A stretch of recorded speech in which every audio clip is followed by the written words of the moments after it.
What's up, scholars? This is Caden with Black Books Animated, and today we're going to be doing a review of the book, The New Jim Crow by Michelle Alexander. And we already know that you're going to love this review, so go ahead and smash that like button and subscribe to the channel. Let's jump in. In every generation, new tactics have been used for achieving the same goal, goals shared by the Founding Fathers. This is a denial of citizenship and human rights to African Americans. While things may seem a lot different, a lot has not changed when it comes to this founding principle of the United States of America. It is now perfectly legal to discriminate against criminals in nearly all the ways it was once legal to discriminate against African Americans. Once you're labeled a felon, the old forms of discrimination, employment discrimination, housing discrimination, the denial of the right to vote, denial of educational opportunity, denial of food stands, and other public benefits all become legal. W.E.B. Du Bois is quoted saying, "The slave went free, stood a brief moment in the sun, then moved back again toward slavery." In America, racism has always been highly adaptable.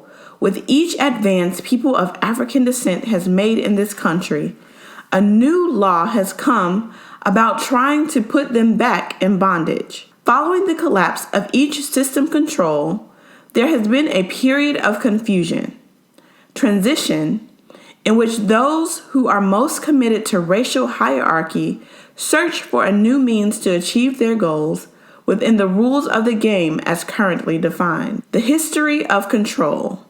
Reconstruction, 1863 to 1877. By the mid-1770s, the system of bond labor had been thoroughly transformed into a racial caste system predicated on slavery.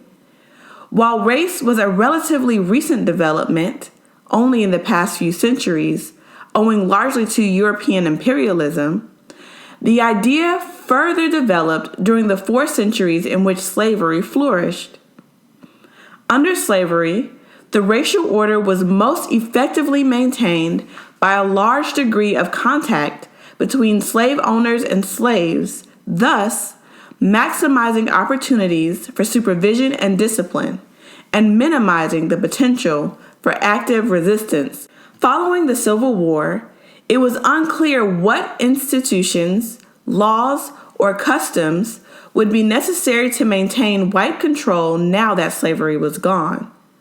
The first set of laws to reestablish control of blacks were known as the Black Codes. Vagrancy Laws made it a criminal offense not to work and were applied selectively to black. Convict laws allowed for the hiring of out-of-country prisoners to plantation owners and private companies. These prisoners were forced to work for little or no pay. One vagrancy law stated that all free Negroes and mulattoes over the age of 18 must have written proof of a job at the beginning of each year. Those found with no lawful employment were found to be vagrants and convicted. The purpose of the Black Codes was to establish another system of forced labor. These laws, like many of the drug laws today, were selectively applied mainly to African Americans. Part 1 is the history of control and the Black Codes. We will release 2 other parts with key takeaways from the book The New Jim Crow by Michelle Alexander. Let us know what you think about the video. Have you read the book before? If yes, what are your thoughts? Okay, family. Thank you for listening. If you enjoyed this video, don't forget to like. Also, support this channel by subscribing and hit the bell so you get notified when we post something new. As always, love you and live your best life.